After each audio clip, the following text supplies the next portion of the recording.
A theocratic hierarchy is the ultimate justification for hierarchy.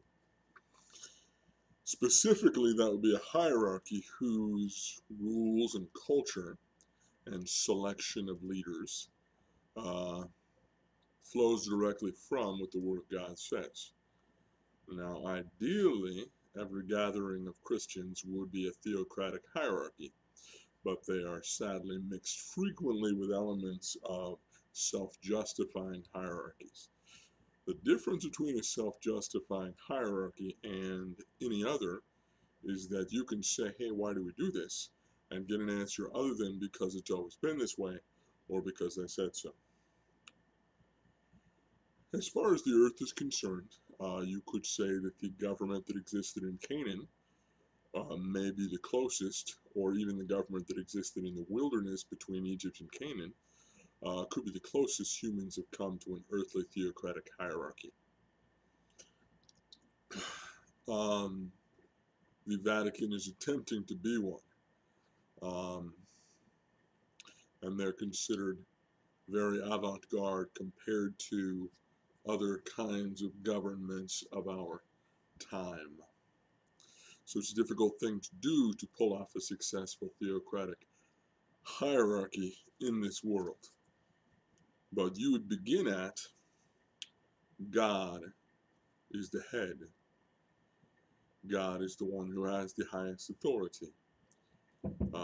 And that's Father, Son, and Holy Spirit. And then God made mankind to rule, to have stewardship over this earth, and therefore dominion over this planet and over the animals.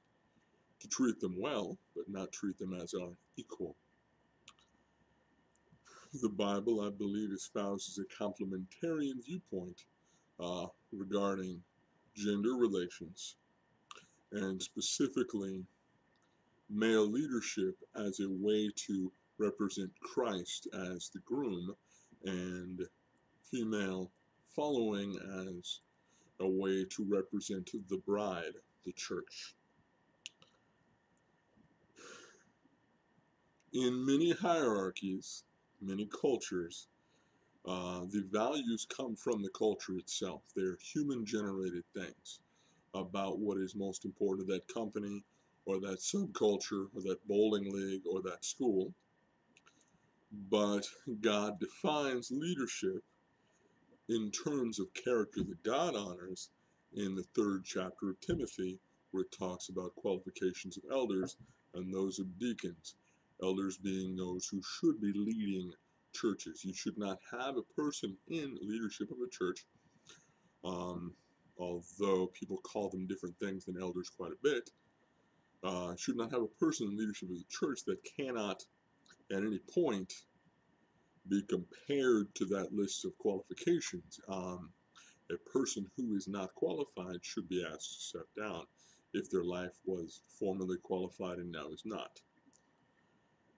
Ephesians 4:11 talks about apostles, prophets, evangelists, shepherds, and teachers given for the equipping and perfecting of the church. That is not the same thing as elder or leader, but rather a specific set of gifts given for our perfecting. How would you manage to have the same set of values within all the churches in a given area, and therefore be certain of a theocratic hierarchy? Well, the early church, by having relationships connected by apostles, meant that they shared teaching. It was expressed differently based on region and culture, but they shared teaching and they shared people who helped them to grow. And so this network of apostles and churches networked by apostles enabled a greater sense of a theocratic hierarchy. That is, a hierarchy in terms of values and in terms of culture that came from God. We will see that if you analyze, the majority of human culture is self-justifying hierarchy. And that even as churches attempt to be theocratic hierarchies, what you will see is self-justifying hierarchy mixed with it. You will see that there are elements of culture brought in. Now, culture should be the flavor. Culture should not be the main ingredient.